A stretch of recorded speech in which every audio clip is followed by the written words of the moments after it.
Muy buen día, ¿cómo estamos? Bien. ¿Bien? Ok. Vamos a continuar con el estudio de la palabra. Y bueno, hoy le puse por título a la palabra que vamos a estudiar el día de hoy, comprendiendo la cruz. Pero antes me gustaría preguntar, cuando usted escucha la palabra de la cruz, o cuando usted escucha la cruz, ¿qué viene a su mente? ¿O qué significa para usted?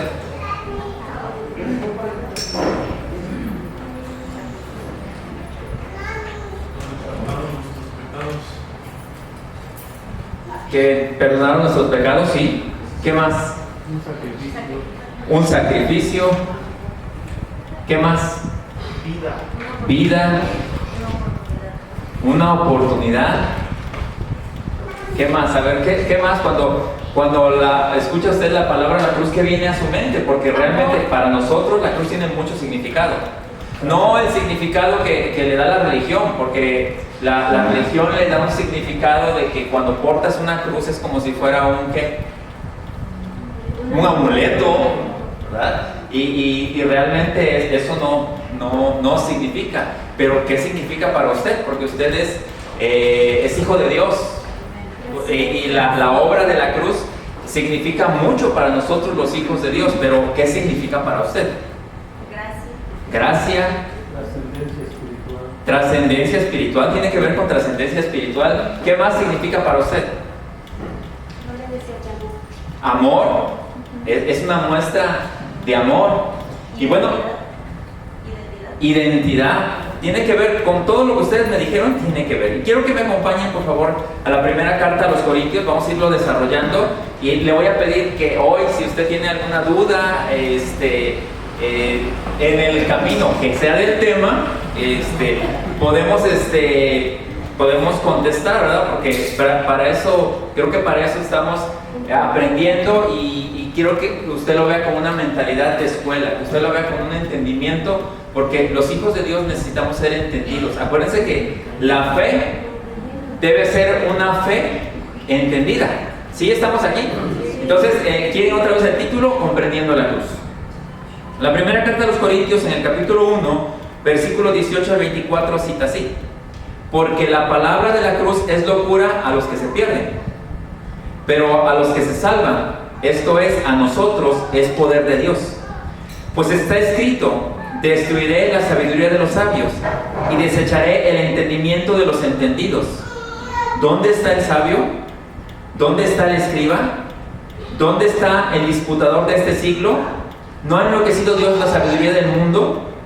Pues ya que en la sabiduría de Dios el mundo no conoció a Dios mediante la sabiduría, agradó a Dios salvar a los creyentes por la locura de la predicación. Porque los judíos piden señales y los griegos buscan sabiduría. Pero nosotros predicamos a Cristo crucificado, para los judíos ciertamente tropezadero y para los gentiles locura, mas para los llamados, así judíos como griegos, Cristo, poder de Dios y sabiduría de Dios. Y esta porción de la Escritura pues nos está hablando de la palabra de la cruz. Y quiero aclararlo porque no está hablando de la cruz en sí. Lo voy a hablar un poquito más adelante, pero está hablando de la palabra de la cruz, del resultado de la crucifixión. Entonces la palabra de la cruz, lo podemos definir así, es el resultado de la crucifixión. Pero cuando nosotros hablamos de la cruz, dice que la palabra de la cruz es locura a los que se pierden. ¿Por qué la Escritura dice que la palabra de la cruz es locura a los que se pierden? ¿Por qué puede parecerles locura? Porque aquellos que no están en Cristo y que no quieren vivir en Cristo, o que aunque han conocido la palabra, no la han abrazado. ¿Por qué es locura? ¿Por qué parece locura? Porque no alcanzan a dimensionar, porque no entienden lo que realmente es la cruz. Y fíjense, muchos de nosotros que estamos en Cristo también no hemos entendido. Porque cuando tú entiendes, cuando tú dimensionas la palabra de la cruz, realmente empiezas a ordenar tu vida. No empiezas o no continúas viviendo una vida en el desorden que tú vivías, sino que tu vida comienza a cobrar un orden, comienza a tener una expresión, comienza a tener una manifestación. Entonces dice que la palabra de la cruz es locura a los que se pierden porque no la pueden dimensionar. Pero aquellos que hemos nacido de nuevo, a los que estamos en Cristo, no nos parece una locura. De hecho, lo tomamos como algo que es en serio. Realmente cuando tú estás expuesto a la palabra tú la tienes, la debes de tomar en serio. O sea, tú no vienes aquí nada más a entretenerte. Tú no vienes aquí a calmar tus culpas. Tú no vienes aquí así como que aparentar algo que no eres. Tú vienes porque creo que tienes la convicción, porque creo que tienes el entendimiento, porque creo que quieres y anhelas caminar dentro del camino de Dios. Yo me imagino que por eso vienes. O esa debe de ser la actitud correcta de un hijo de Dios. O sea, porque no podemos ser, como dice la escritura de Santiago, que por un lado nos entre y que por el otro nos salga. Y aunque a veces pareciera así, porque realmente a esas alturas nosotros ya no estamos jugando. Por eso yo te digo, la palabra de la cruz es locura para algunos. Ay, ¿cómo crees? No, como Dios va. Hay gente que no cree, todavía no se la cree que Dios lo perdonó. Hay gente que no ha entendido que Dios ya lo salvó. Hay gente que no ha entendido que Dios ya lo justificó. Hay gente que no ha entendido que tiene una vida nueva. Hay gente que no ha entendido que tiene comunión con Dios. Hay gente que no ha entendido todo ese tipo de cosas, que son una realidad ya en nosotros, y la palabra de la cruz nos está afirmando en esto. La primera carta a los Corintios, en el capítulo 2, versículos 6 al 7, cita así: sin embargo, hablamos sabiduría entre los que han alcanzado madurez, y sabiduría no de este siglo, ni de los príncipes de este siglo que perecen, mas hablamos sabiduría de Dios en misterio, la sabiduría oculta, la cual Dios predestinó antes de los siglos para nuestra gloria. Mira, cuando Jesucristo irrumpió en la tierra, Él les hablaba sabiduría de lo alto. A Él le preguntaron que quién lo enviaba, y Él dijo: mi Padre. Y Él dijo: todo lo que mi Padre dice es lo que yo les digo. ¿Qué les parecía a la audiencia que Él tenía? ¿Qué les parecía? ¿Qué decían? Demonio tiene.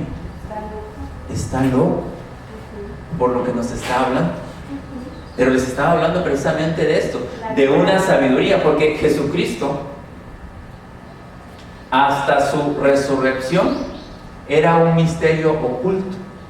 Nadie sabía cómo Él iba a traer redención, salvación, justificación a este mundo. Nadie lo sabía. De hecho, Él les hablaba a sus discípulos, y sus discípulos medio entendían. ¿Recuerdan cuando Él preguntó: ¿quién dicen los hombres que soy yo? La respuesta de Él dice: algunos dicen que eres Elías, o algunos de los profetas. Pero cuando le dijo: ahora ustedes que han estado conmigo, ustedes que me han seguido, ustedes que han caminado conmigo, ¿quién dicen ustedes que soy yo? Y ahí es donde Pedro dice: tú eres el Cristo, el Hijo del Dios viviente. La respuesta de Jesucristo fue contundente y directa: bienaventurado eres Pedro, porque esto que acabas de decir no te lo reveló ni carne ni sangre, sino que esto te lo reveló mi Padre que está en los cielos. Y mucha gente dice: no, pues yo para qué me reúno si Dios le revela a todos. ¿Dios le revela a todos? Sí, Dios nos revela a todos. Pero ¿qué es más fácil o dónde es más fácil que Dios te revele las cosas? Cuando te congregas para adorar, alabar y exaltar el nombre de Dios, o cuando te congregas para otras cosas. Porque también hay congregaciones, porque a veces dicen: no, yo me congrego, pero ¿dónde? ¿Con el escuadrón? ¿Dónde? O sea, es que yo creo que necesitamos ser abiertos y entendidos, y es que es la realidad. O sea, ¿dónde te congregas? ¿Sí? ¿Dónde es que tú te congregas? Sí, Dios nos revela a todos. Y realmente esta palabra te la tiene que revelar Dios a ti. O sea, tú la vas a escuchar, pero realmente cuando a Pedro le dijo, Pedro, ¿quién era Pedro en ese entonces? ¿Quién era Pedro? Un pescador. Era un pescador, pero en ese entonces ¿quién era? Era uno de los discípulos. Él seguía, él andaba con él. O sea, quiere decir que Pedro estaba muy cercano a Jesús. Él escuchaba sus enseñanzas continuamente. Entonces, ¿cómo es que le reveló las enseñanzas o cómo es que le reveló Dios a Pedro? No se lo reveló allá en el mar. Se lo reveló porque él continuamente andaba con Jesús. Entonces escuchaba la palabra, él se congregaba, continuamente estaba expuesto a la palabra. Entonces, ¿quieres que Dios te revele cosas? Exponte a la palabra. Pero necesitamos entender esto. ¿Quién es nuestra fuente? ¿Cuál es la fuente de la cual tú te estás alimentando para tu vida? ¿Cuál es la fuente? Porque en la actualidad hay muchas fuentes, ¿verdad?, de las cuales nosotros nos podemos estar alimentando. Existen las redes sociales, existe la televisión, existe la gente que tenemos en nuestro entorno, existe la palabra de Dios, existen congregaciones, pero tú necesitas saber cuál es la fuente de la cual tú te estás alimentando, qué es lo que realmente nutre tu vida. ¿Qué está nutriendo tu vida? ¿De qué estás llenando tu vida? Eso creo que es lo importante. Por eso el congregarse realmente es una responsabilidad. Tú te congregas con una mentalidad de escuela para venir a aprender, entender, dimensionar todo aquello a lo cual Dios te ha llamado a ti. Por eso la Escritura dice, te lo vuelvo a repetir en la carta de los Corintios: sin embargo, hablamos sabiduría entre los que han alcanzado madurez, y sabiduría no de este siglo, ni de los príncipes que perecen, mas hablamos sabiduría de Dios en misterio, la sabiduría oculta, la cual Dios predestinó antes de los siglos para nuestra gloria. Cuando tú descubres aquellos tesoros que están ocultos, tú lo abrazas. Tú lo vives y tú dices, esto es mío, porque no se lo puede dar Dios a cualquiera. Dios no se lo puede dar a cualquiera, porque todo lo que Dios tiene, ¿para quién es? Para sus hijos. Para sus hijos, para su iglesia. Comprender la cruz para nosotros es poder de Dios. ¿Por qué es poder de Dios? Porque nosotros experimentamos ahora en nosotros el poder de Dios por causa de la nueva naturaleza, o ahora el poder de Dios se expresa a través de cada uno de sus hijos. Ahora tú eres un portador de la vida de Dios, tú eres un portador de la presencia de Dios. Dios te habita a ti y Dios se quiere expresar a los demás por medio de tu ser. ¿Qué te dice eso? ¿Será una responsabilidad? Sí, y ahora, ¿aceptas esa responsabilidad?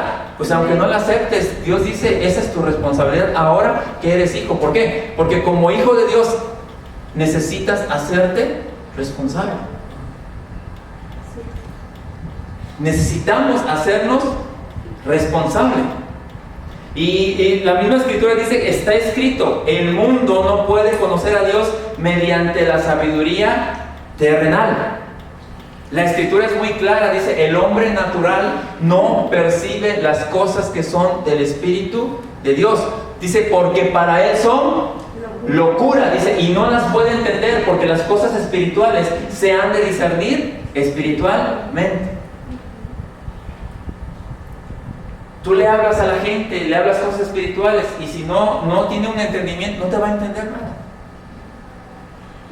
Viene la gente, y es muy común que viene la gente, se acerca a ti y te dice, es que yo tengo muchos problemas, es que me pasa esto, y es cierto, porque la gente te ve como un referente, la gente ve que tú eres una persona que vive de una manera distinta, y tú lo escuchas y tú lo puedes escuchar, pero cuando tú le empiezas a hablar acerca de Dios, ¿qué te dice? Ahí es donde te pone la primera barrera, porque no lo puede entender. ¿Qué es lo que pasa? El mundo quiere los beneficios, pero no quiere hacer los cambios pertinentes. No quiere cambiar su manera de pensar y por lo tanto su manera de vivir pues va a seguir siendo la misma. Porque hasta que no abra su corazón a Dios, el mundo no va a conocer a Dios y no va a experimentar lo que Dios tiene para sus vidas. Y también la Escritura nos dice, lo que leímos hace un momento, dice que los judíos piden señales y los griegos sabiduría. El pensamiento de ese tiempo, en el tiempo en el que el apóstol Pablo está expresando esto, los griegos eran las mentes pensantes de ese entonces. ¿Sí? Y los griegos, el apóstol Pablo tuvo algunas confrontaciones con los griegos porque los griegos eran personas, tenían muchas corrientes filosóficas y todo lo querían analizar con la mente y querían entenderlo y querían tener bases sólidas para poder vivir. Sí, pero ellos dicen, los judíos piden señales. Los judíos, Dios con los judíos les había dado un pacto condicional. Entonces, el pacto para los judíos, el pacto condicional era Dios les dijo, si tú haces esto, yo te doy esto. Si tú obedeces, yo te bendigo. Si tú caminas de acuerdo a mi voluntad, yo voy a hacer esto por ti. Yo voy a pelear por ti, yo voy a hacer todo por ti. Entonces, ¿qué pedían los judíos? Porque así estaban acostumbrados. Señales. Dice, pero los griegos pedían sabiduría. Porque ellos todo lo filtraban a través de ¿dónde?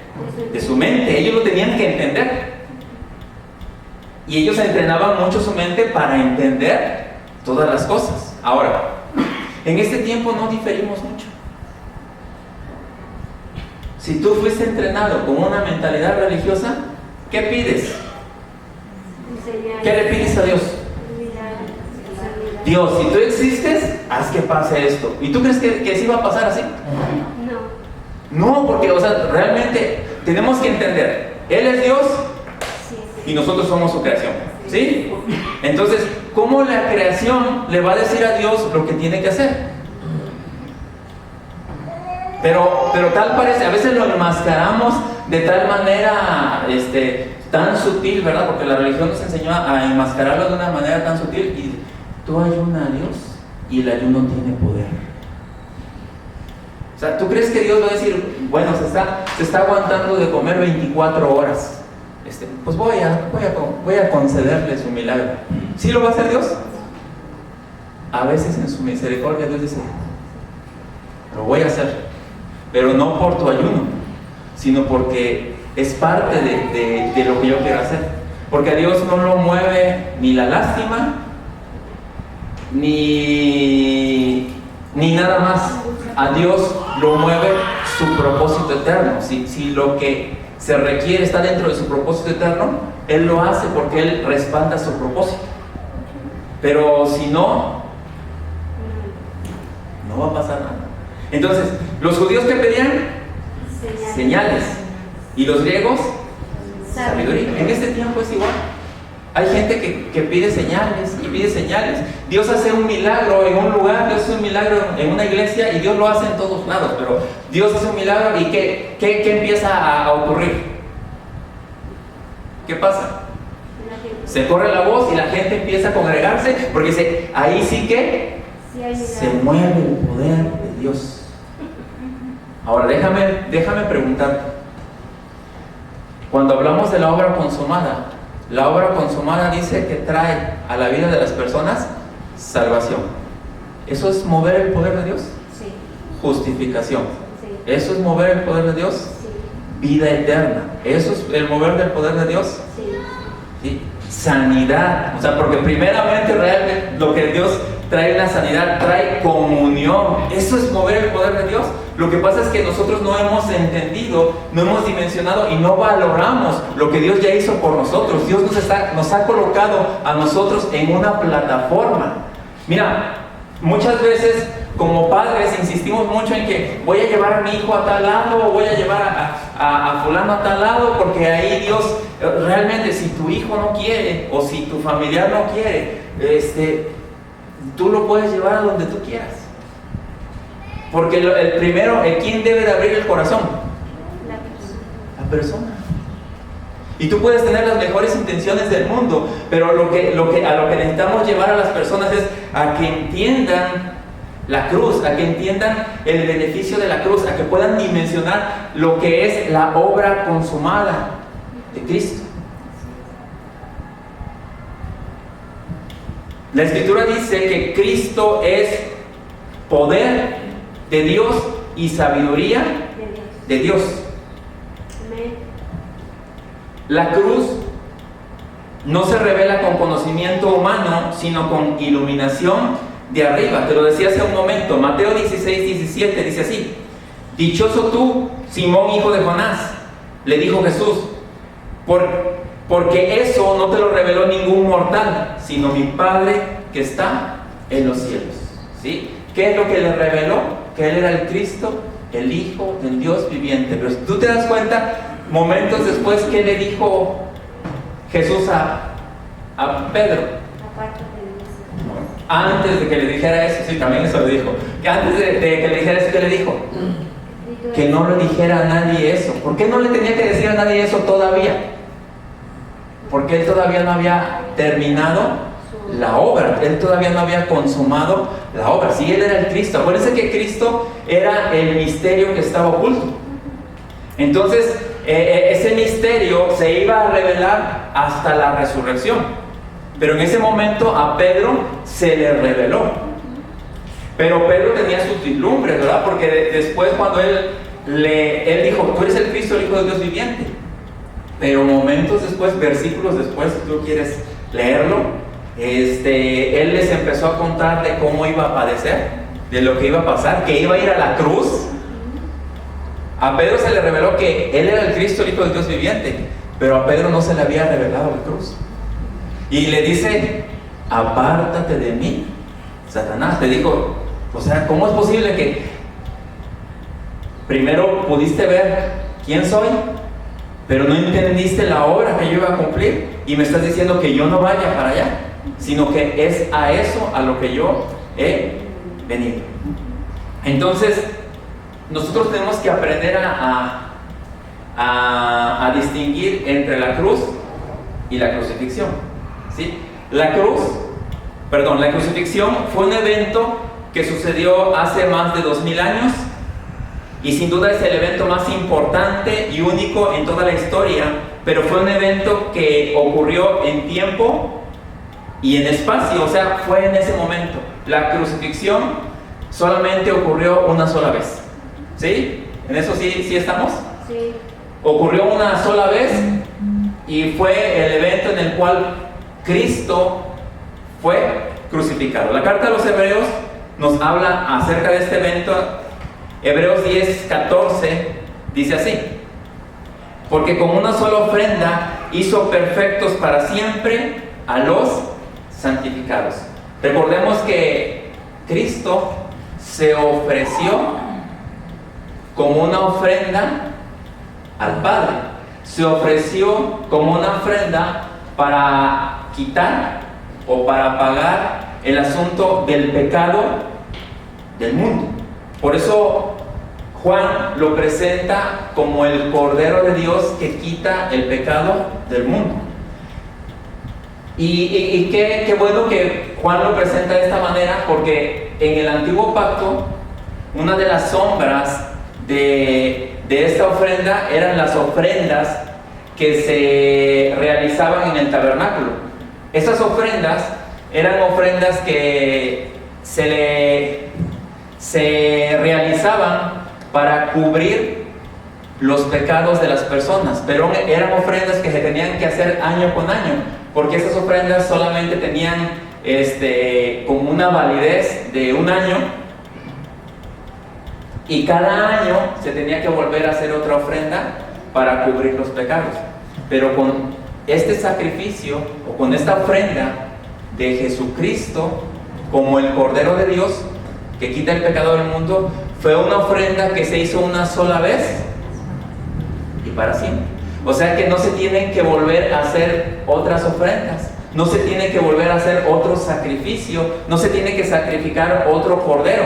Ahora, si profundizamos un poquito más en cuanto a las ofrendas, cuando se presentaba el cordero en el tabernáculo para el sacrificio, lo llevaban y lo ponían en un corralito, y la familia que lo iba a ofrecer lo observaba. ¿Qué era lo que observaban en ese cordero? Que no tuviera defectos. Que no tuviera defectos, que tuviera sus patas bien, sus orejas, sus ojos, que todo su cuerpo fuera perfecto. Lo que buscaban era que este cordero que se iba a ofrecer tuviera perfección. Ahora, cuando Cristo tuvo que venir a esta tierra para hacerse hombre, o para hacerse, dice, como los hombres, Él anduvo y caminó en esta tierra, y también todos los hombres lo observaban. Ahora, ¿qué defecto o qué problema encontraron los hombres en Jesucristo? Los religiosos, que Él no era religioso. Pero ¿qué defecto le veían a este cordero? Ninguno. No había defecto. Por eso cuando Él se ofreció, cuando Él fue a la cruz, Él cumplió los requisitos que el Padre quería de ser un cordero perfecto para poder transmitir esa perfección a cada uno de nosotros, porque en el sacrificio que se hacía en el tabernáculo, aquel que iba a ofrecer el sacrificio tomaba al cordero por la cabeza y con la otra mano lo degollaba. Y en el simbolismo que tenía era que la perfección de ese cordero pasaba a la persona, pero también todo el pecado de la persona era transmitido a ese cordero, que después se quemaba y se daba como un sacrificio. Ahora, lo que Cristo hizo es que la perfección de Él fue transmitida a todo aquel que le recibe. Por eso dice, sin embargo, cuando la Escritura habla de la cruz, no está hablando simplemente del evento de la crucifixión de Cristo. Habla de las presentes y continuas y eternas realidades conseguidas por medio del evento histórico. Está hablando de perdón, está hablando de regeneración, está hablando de salvación, está hablando de comunión con Dios, está hablando de justificación, está hablando de redención, etc. Hay tanto que Dios ha hecho en favor de nosotros. Entonces necesitamos entender, por eso es necesario entender la cruz. La Escritura habla acerca de las realidades presentes de la cruz, obrando en nosotros hoy y cada día. Porque cada día Dios nos va mostrando, cada día Dios nos va revelando aquellas cosas, Dios nos va iluminando acerca de aquellas cosas que ya son una realidad en nosotros. De hecho, una mejor manera de decirlo es, cuando se predica la cruz, se habla de la muerte, sepultura y resurrección con Cristo. En esta forma, la cruz es proclamada como una realidad atemporal, espiritual, que siempre está siendo revelada en el corazón, y no es solo una narración histórica que tiene implicaciones futuras, sino tiene implicaciones eternas. ¿Por qué decimos que es atemporal? Es atemporal porque en el momento de que una persona reciba a Cristo, es efectiva para él, y sigue siendo efectiva y seguirá siendo efectiva a medida que Dios le va iluminando más acerca de todo esto. Porque recuerda que la palabra de Dios nos va llevando a niveles cada día más altos. La palabra de Dios nos va trayendo en la vida de los hijos madurez, ¿sí? Y cada día nos está llevando a niveles más altos de madurez. esta palabra se revela en el corazón de los hijos. La regeneración, podemos ver que en la regeneración el Espíritu Santo aviva el espíritu humano. La Escritura dice que fuimos regenerados. Recuerden que espiritualmente todos los hombres nacen muertos. ¿Sí? Eso dice la Escritura, que espiritualmente todos los descendientes de Adán nacen muertos. Entonces, una persona que no está en Cristo, espiritualmente, ¿cómo está? Muerto. O sea, ¿tiene un alma? Sí. ¿Tiene vida? Sí. Pero espiritualmente, ¿cómo está? Por eso de ahí podemos entender cuando la Escritura dice que el hombre natural no percibe las cosas que son del Espíritu de Dios, porque las cosas espirituales se deben discernir espiritualmente. Entonces, la regeneración, lo que hace Dios en la regeneración es que el Espíritu Santo aviva el espíritu humano. En la Biblia, la regeneración se refiere al paso por el cual el hombre sale de muerte y entra a vida. La regeneración, igual que el nacimiento físico, sucede solo una vez, y una vez es suficiente. En el nuevo nacimiento, el hombre recibe la vida de Dios, nace de Él y llega a ser hijo de Dios. Entonces, regenerado, aquel que está en Cristo, ¿ya es regenerado? Sí. ¿Tiene la vida del Espíritu? Sí. ¿Tiene comunión con Dios? Sí. Ahora, ¿el hombre sigue teniendo un alma? Sí. Pero ¿cómo dice la Escritura que está el alma de aquellos que no están en Cristo? Viciada. Entonces, si el alma está viciada y el alma siempre ha tenido el control, ahora llega el Espíritu, y el Espíritu fue diseñado para tener el gobierno del hombre. ¿Qué es lo que tiene que suceder? ¿Qué es lo que tiene que hacer el alma? Sujetarse o ceder a la vida o al impulso del Espíritu. Ahora, aquí está la pregunta. ¿Y sí?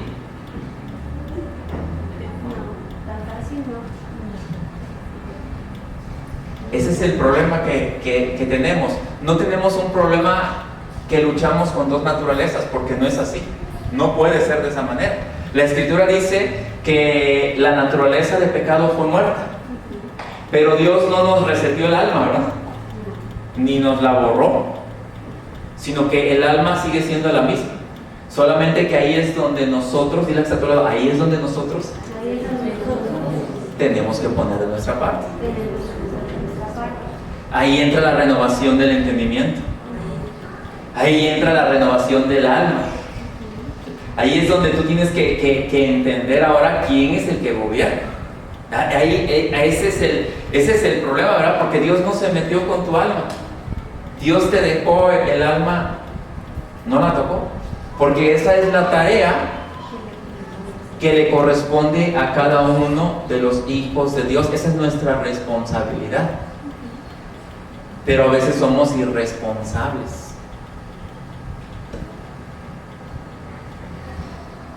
con nuestra alma. Fíjate, si a veces exteriormente se ve el desorden en nuestra vida, ahora lo que no se ve, o sea, nadie se puede meter a tus pensamientos, nadie se puede meter hasta donde tú le permitas, ¿verdad? Lo que tú puedas expresar. Pero cuando vemos un desorden en lo exterior, pues es obvio que hay un desorden en el interior. Tito 3:5 dice así: nos salvó no por obras de justicia que nosotros hubiéramos hecho, sino por su misericordia, por el lavamiento de la regeneración y por la renovación en el Espíritu Santo. Eso ya lo hizo, ya es un hecho consumado. Dice que no nos salvó por obras que nosotros hubiésemos hecho. Dice sino por su misericordia, por el lavamiento de la regeneración y por la renovación en el Espíritu Santo. Entonces, La renovación en el Espíritu Santo, según las Escrituras, la renovación se refiere a la obra que hace el Espíritu Santo en nuestro ser, llenándonos progresivamente del conocimiento de su voluntad y vida para vencer completamente la vida carnal. Es una obra continua y progresiva. En tal persona es restaurado el orden original del espíritu y el alma, donde el espíritu es quien toma el gobierno o el control de la persona. Por eso dice la Escritura que es poder de Dios. El hombre natural necesita mucho más que solo perdón de pecados. Tú no eres una persona perdonada. O sea, si tú te quedaste con la mentalidad de que tú solamente eres perdonado,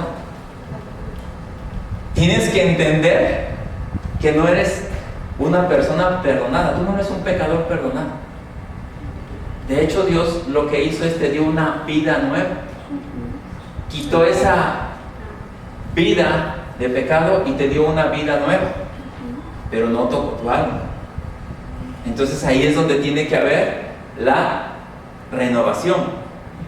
Y es donde tiene que llegar el entendimiento de Gálatas. Gálatas 2:20 dice así: con Cristo estoy juntamente crucificado, y ya no vivo yo, mas vive Cristo en mí. Y lo que ahora vivo en la carne, lo vivo en la fe del Hijo de Dios, el cual me amó y se entregó a sí mismo por mí.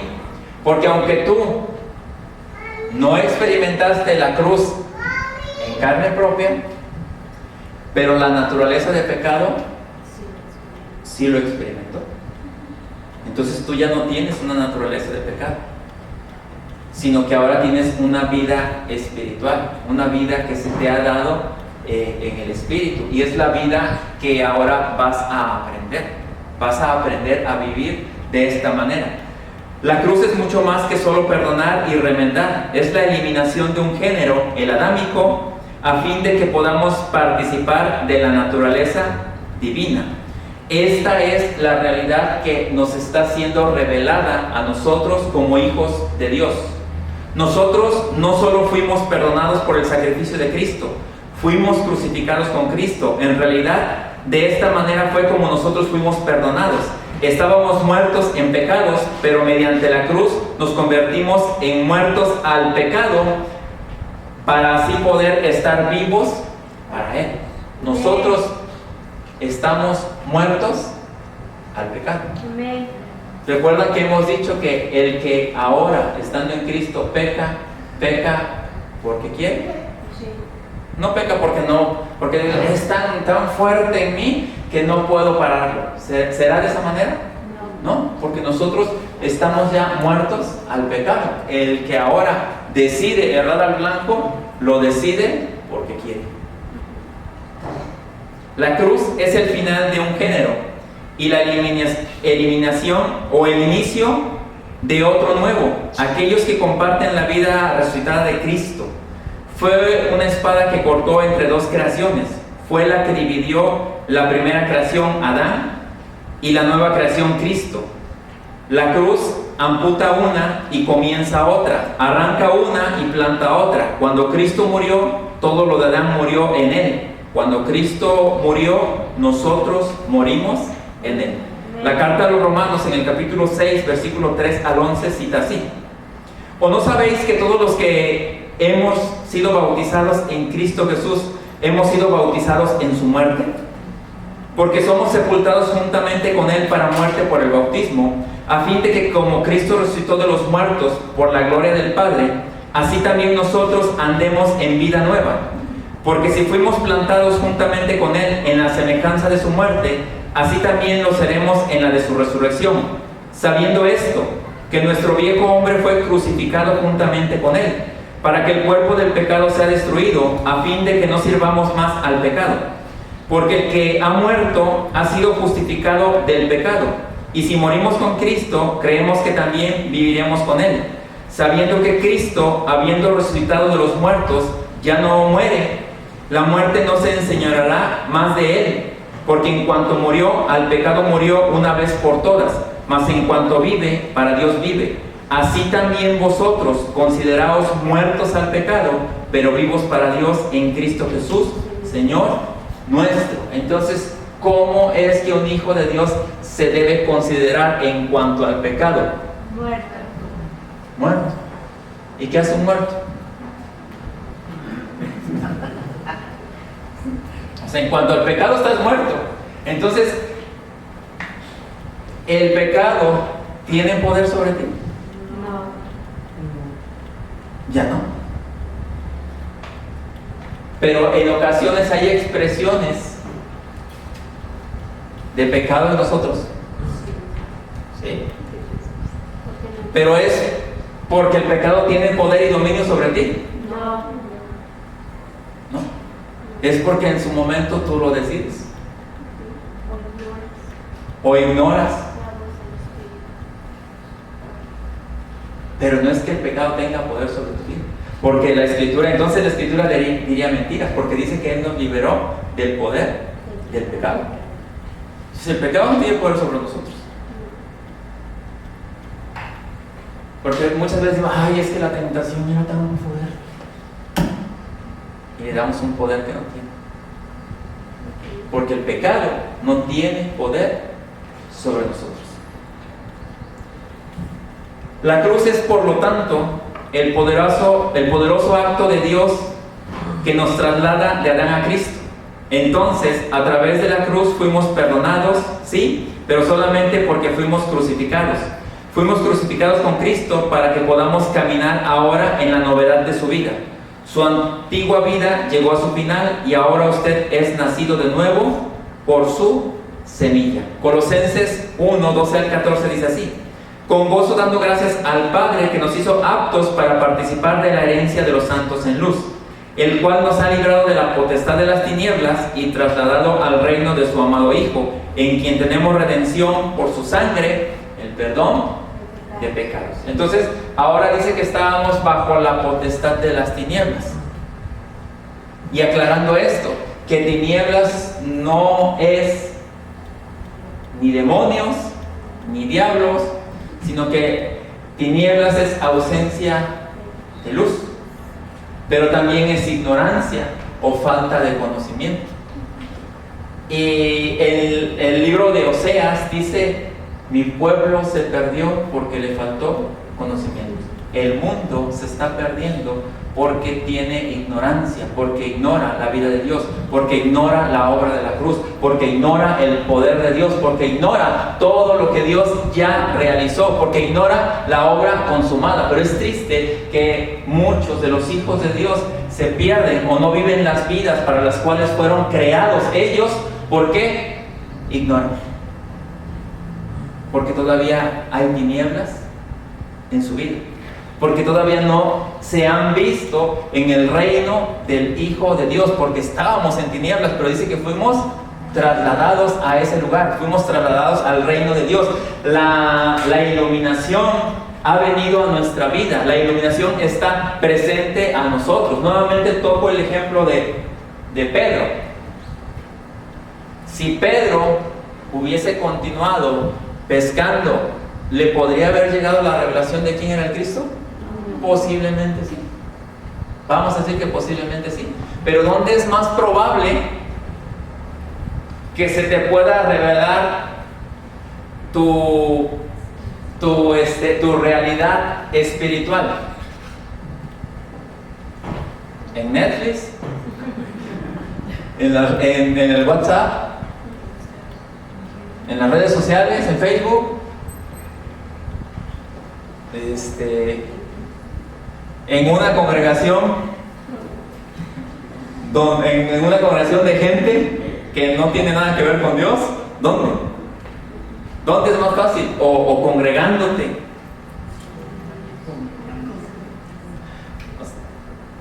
Sí, porque te digo, el argumento de mucha gente es: ¿yo para qué me congrego si Dios le habla a todos, si Dios habla con todos, si Dios le revela a todos? Sí, o sea, yo realmente eso lo creo. Dios puede hacer lo que quiera, pero hace cosas muy específicas.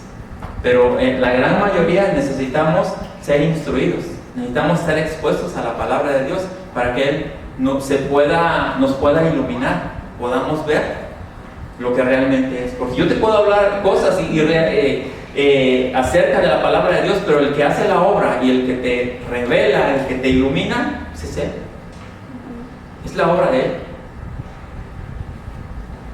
Nosotros hemos salido del viejo hombre, Adán, que vivía en la vieja creación, hacia el nuevo hombre, Cristo, que vive en la nueva. Ahora nos toca despojarnos del viejo hombre y revestirnos del nuevo. Nos toca vivir en el poder de su resurrección, morar en su vida, manifestar una nueva creación, entrar a nuestro descanso en Él y manifestar la vida de Jesucristo. Entonces, y eso es el despojarse. ¿A quién le toca? A nosotros. ¿Alguien de ustedes le ha dicho a Dios, Dios, quítame lo que tú quieras? Hay gente que sí le quítame lo grosero, ¿no? Hay gente que dice, quítame lo grosero. O sea, ¿cómo quieres que Dios venga y te quite lo grosero? O hay gente que dice, quítame lo borracho, quítame lo mujeriego, quítame. O sea, realmente tú esperas que Dios diga, oye, ya te di todos los elementos, todo lo que necesitas para, y todavía tú vienes a decirme ese tipo de cosas.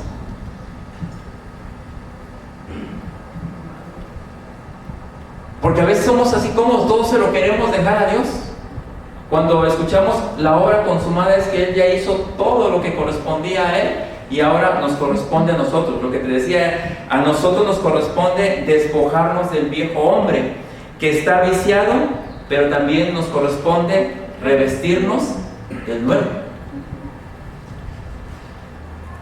O sea, quien va a tomar las decisiones de quitar aquellas cosas que se tienen que quitar, ¿eres tú? Ha venido gente y me dice, pastor, ore para que se me quiten las ganas de tomar. O sea, ¿puede ser de esa manera? No. O sea, discúlpeme, pero no es de esa manera. O sea, ¿qué estás aportando? ¿Cuál es tu aporte? Colosenses 3, 1 al 4 dice así: si pues habéis resucitado con Cristo, buscad las cosas de arriba, donde está Cristo sentado a la diestra de Dios. Poned la mirada en las cosas de arriba, no en las de la tierra, porque habéis muerto y vuestra vida está escondida con Cristo en Dios. Cuando Cristo, vuestra vida, se manifieste, entonces vosotros también seréis manifestados con Él en gloria. La cruz nos permite ser la manifestación de la gloria de Dios. Entender la palabra de la cruz nos permite ser la manifestación de la gloria de Dios. Nos permite ser la expresión de Dios aquí en la tierra, porque tú fuiste diseñado para que Dios se exprese a través de ti. En tu trabajo, donde tú te desempeñes, lo que tú hagas, la gente tiene que ver la expresión de Dios en ti. Si la gente está percibiendo otras cosas, yo creo que hay un problema. Pero la gente necesita ver la expresión de Dios a través de ¿quién? De tu vida. Porque a veces no, el pastor es por eso. No, la gente tiene que ver la expresión de Dios a través de la vida de cada uno de sus hijos. Porque recuerda que los hijos de Dios somos el cuerpo de Cristo. Y como parte del cuerpo de Cristo tenemos una expresión. Porque cada uno de las partes del cuerpo de Cristo tiene una función. Y el apóstol hace una comparación del cuerpo de Cristo con el cuerpo humano. Dice que todos los miembros son útiles. Porque si fueran inútiles o si no sirvieran, si no sirvieran, ¿a poco no te quitarías alguna parte del cuerpo que no sirve? Todo sirve, ¿verdad? ¿O te quitarías algo? Entonces, en el cuerpo de Cristo, ¿ustedes creen que haya alguien que no, o algo que no sirve? ¿Alguien que no sirve? ¿O que no sirva? Hablando de los ¿Sí? miembros. Hablando de los miembros, ¿hay alguien que no sirva? No. ¿No? Todos. Entonces, si un miembro del cuerpo de Cristo, no sirve. ¿Cuál es el problema ahí? ¿No ha encontrado su propósito? O no ha experimentado, porque para encontrar tu propósito tienes que experimentar. Fíjate, les voy a poner un ejemplo bien sencillo. Ser ujier o estar recibiendo a las personas allá, edecán, ¿es difícil? No, algunos dirán, "Ay, nada más están allá parados", y a veces ya cuando terminó, allá están sentados, pero allá atrás. ¿Es difícil? ¿No? Pero lleva una responsabilidad. ¿Sí? ¿Cuál es la responsabilidad? El primero, llegar temprano. O sea, porque el ujier tiene que estar a las 10 de la mañana ahí. En teoría. Tiene que estar a las 10 de la mañana ahí. Tiene que dar una buena cara. ¿Sí? Sonriente, recibir a la gente, atento, pasarlo, si requiere un sobre, le da el sobre, lo que requiera.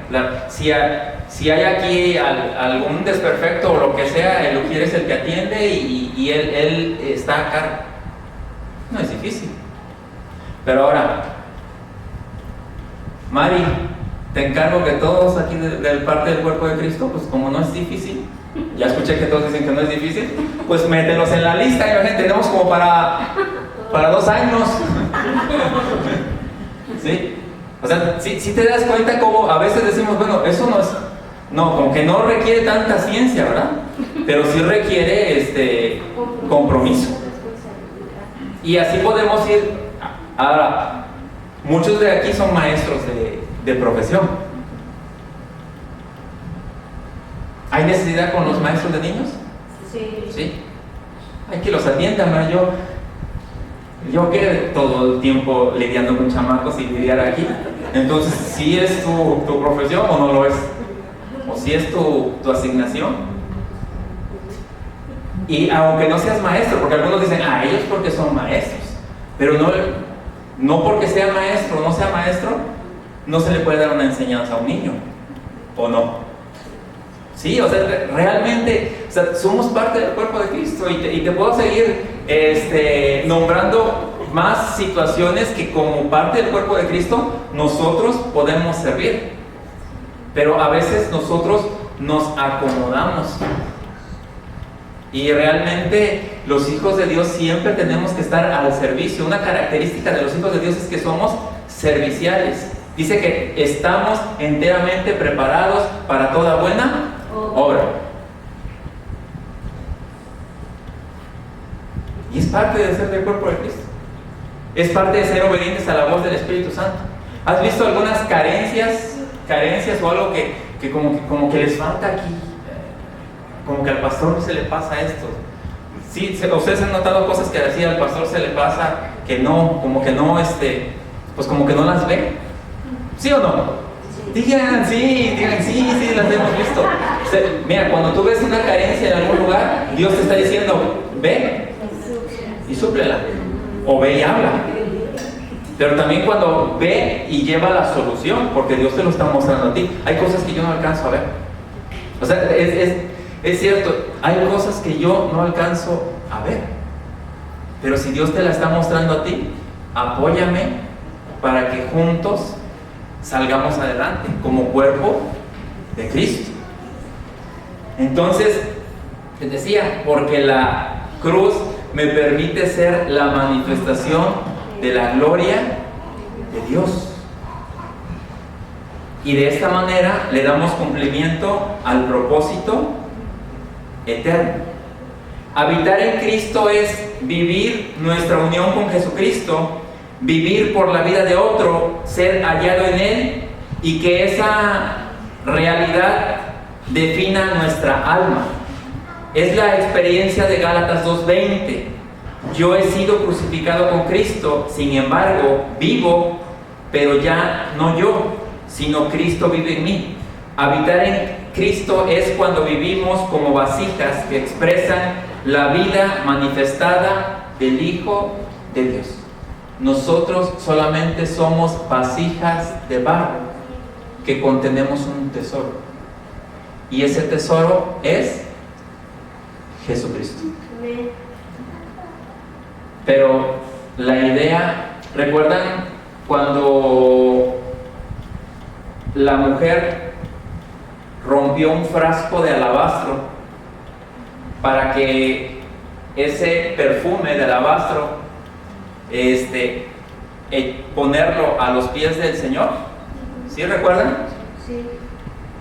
¿Qué tuvo que hacer la mujer para que el perfume pudiera salir? El alabastro es parecido a una piedra caliza, no es una piedra dura, es una piedra suave, donde se metía el perfume pero quedaba sellada. ¿Qué tuvo que hacer con este frasco, con este recipiente? Romperlo. Muchas veces lo que tiene que pasar es que rompamos nuestro propio orgullo, ¿verdad?, para que pueda salir ese perfume de Cristo o ese aroma de Cristo que ya está en nosotros. Porque yo les aseguro que algunos de ustedes a lo mejor no han sido edecanes porque les da pena. Algunos no han querido compartir aquí al frente porque les da pena. Pero tenemos que romper todo aquello, el yo, para que sea Él la expresión. Porque cada día debo ser menos yo y más Él. Segunda carta a los Corintios 4:7 dice: ahora tenemos esta luz que brilla en nuestro corazón, pero nosotros mismos somos como frágiles vasijas de barro que contienen este gran tesoro. Esto deja bien claro que nuestro gran poder proviene de Dios y no de nosotros mismos. Y es a lo que tenemos que llegar. Aún el que está aquí al frente tiene que ser la expresión de Dios y no la suya misma. Yo no vengo a darte mis puntos de vista acerca de las cosas. Yo te vengo a hablar lo que la Escritura dice. En una ocasión yo escuché que al apóstol Juan Balistreri le preguntaron que él qué opinaba acerca del aborto. La respuesta es tremenda porque él dijo: mi opinión sale sobrando, pero la Escritura dice lo siguiente. Y cada vez de que alguien te pida una opinión, muchas veces tu opinión puede salir sobrando, pero tú le puedes decir a una persona: la Escritura dice acerca de este tema lo siguiente. Y eso tiene un peso tremendo porque no estás dando tu punto de vista. Yo pretendo no dar mi punto de vista, yo pretendo expresarte la Escritura para que tú la puedas entender, para que tú puedas dimensionar el poder de Dios. La palabra de la cruz me permite experimentar la vida del Espíritu, de tal modo que todo mi ser se alinea al orden establecido por Dios: espíritu, alma y cuerpo, por orden de prioridades, donde la prioridad es el espíritu.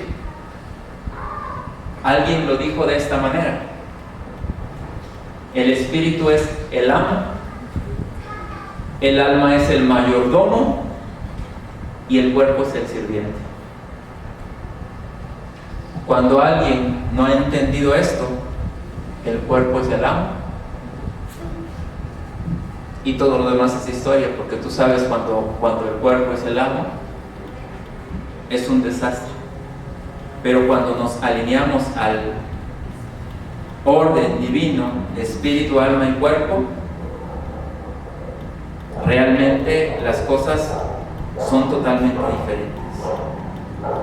De ahí podemos entender cuando Jesús dijo, Juan 17:17, santifícalos en tu verdad, tu palabra es verdad. En conclusión, la palabra de la cruz es comprender y vivir en el poder de Dios que actúa poderosamente en los hijos por la acción de la obra consumada para la manifestación de su vida.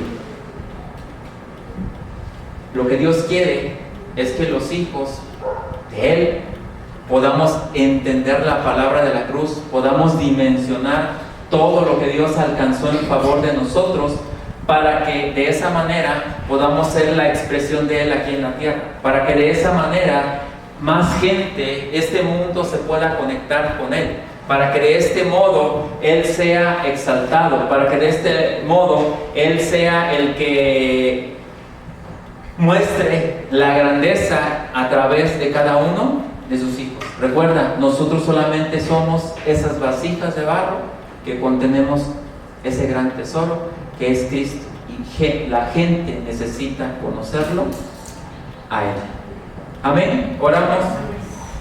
Padre eterno, gracias por tu palabra, gracias por lo que tú has hecho en favor de nosotros, y te pido, Señor, que esta palabra que hemos escuchado pueda ser entendida desde el Espíritu, que esta palabra nos posicione en esa realidad que tú ya nos has colocado, Señor, que podamos dimensionar, vivir y caminar de acuerdo a esta palabra, que podamos tener ese entendimiento, Señor. Abre nuestro entendimiento, permítenos dimensionar todo lo que tú has hecho, permítenos vernos como tú nos ves, permítenos caminar en tu palabra, Señor, permítenos ser esa expresión tuya en esta tierra. Gracias te damos en el nombre de Cristo Jesús. Amén. Amén. A todos los que nos ven a través de las redes sociales, les invitamos, compartan este mensaje, que más gente sea edificada con esta palabra. Nos vemos el próximo domingo.